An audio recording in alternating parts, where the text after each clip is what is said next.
Hey sports fans, I got a John Deere F725 front mower here, and I bought it used, and when I bought it, the fuel gauge was missing.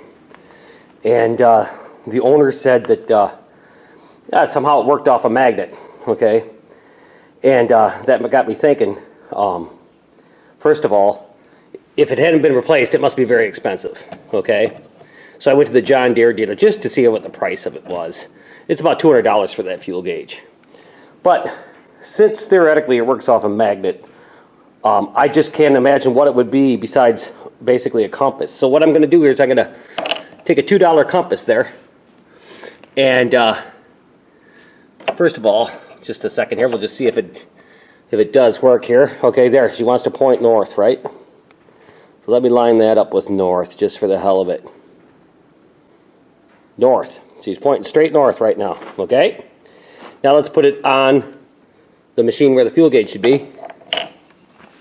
And look at that. It's pointed toward the east. So, in theory, I think I'm right here. The gauge for this, which John Deere wants $200 for, is nothing more than a compass. Now, what we're going to do is we are going to put some fuel in it and see if that needle moves. And I think what I want to do, right now it is at empty, so we will line up E as an east for empty.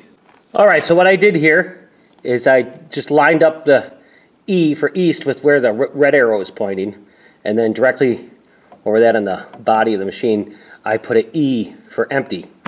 Now we will put some fuel in this machine, we'll fill her up and see if that needle on that compass actually moves.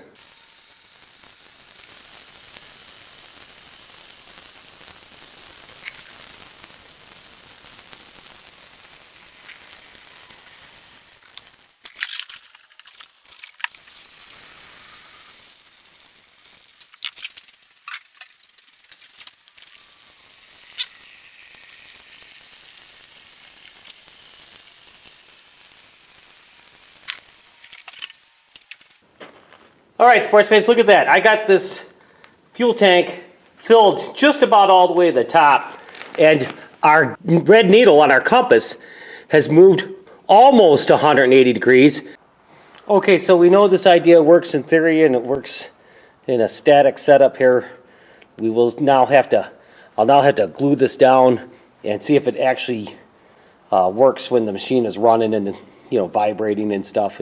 See if that needle stays in one place and, you know, gives an accurate measurement of fuel as it gets consumed.